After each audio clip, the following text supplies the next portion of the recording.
Knuckleheads, is Artur Beterbiev just too old to get it done against Dmitry Bivol when they meet for their rematch on February 22nd, just under a month away, live from Riyadh, Saudi Arabia, to settle once and for all who is undisputed in boxing's light heavyweight division? I think this is a question that needs to be asked, and if you know me, you know I am no hater, right? I tell it like it is, and I wear my feelings for fighters on my sleeve. And I'm asking this question because I really do think it's the biggest factor in determining who's going to win this fight. It is absolutely dispositive. Artur Beterbiev is now 40 years old, knuckleheads, and in his last fight, which was his first fight against Dmitry Bivol, it was the first time we've ever seen Artur Beterbiev taken to a judge's decision in his entire career. Before that, he had knocked out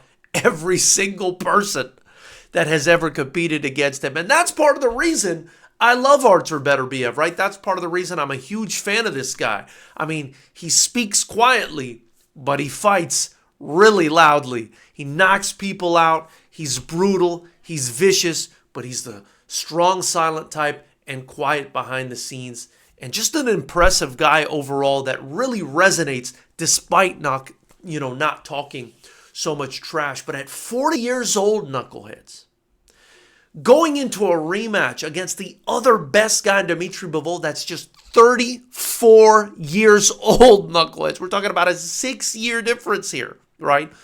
And the difference between a 34-year-old man and a 40-year-old man, believe me, is a big one. Is he too old to get it done in the rematch? You know, in the last fight and in his last few fights, we've seen him kind of go up and down. He looks like he's losing it, and then he comes back and shows us a performance where it looks like he's still got it. He looks like he's losing it, and then he does it again. I think in his fight with Bivol, the way he looked down the stretch, he actually looked the fresher of the two fighters, but that may be due to his absolutely brutal style. I mean, the longer you're in there with him and with his vicious power punching, the more it's going to wear on you. That being said, he's not getting any younger, right? He's going into this fight even older than he was in the last fight.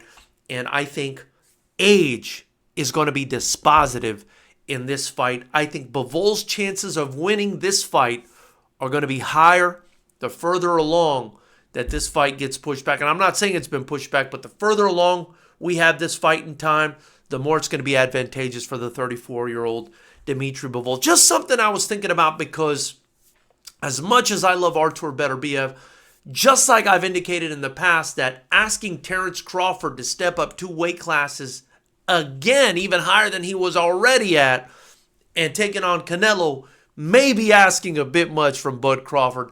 I think asking Artur Beterbiev at 40 years old to once again come away with a win against Dmitry Bivol may be asking too much. Not my prediction, but just something I wanted you guys to think about and ask you about. Let me know in the comment section below if you think Artur Beterbiev is going to be too old to get this thing done against the 34-year-old Dmitry Bivol. After you do that in the comment section, like, hit the subscribe button, and join the channel. It's just $9.99. You help me escape the rat race and continue to drop daily content for you guys. Also, be sure to get your Fighters Rep merchandise in the link below. We'll be going live tomorrow for the Fighters Rep podcast, which is either every Monday or Tuesday at 6 p.m. Pacific. And you know we'll be going live after all the big fights this weekend. Morrell versus Benavidez. If you haven't checked out that prediction, it's dropped, so go check it out. I look forward to hearing what you guys have to say about this whole situation with Bivol and Beterbiev. I really think age is the biggest factor in this fight, and I look forward to hearing what you guys think.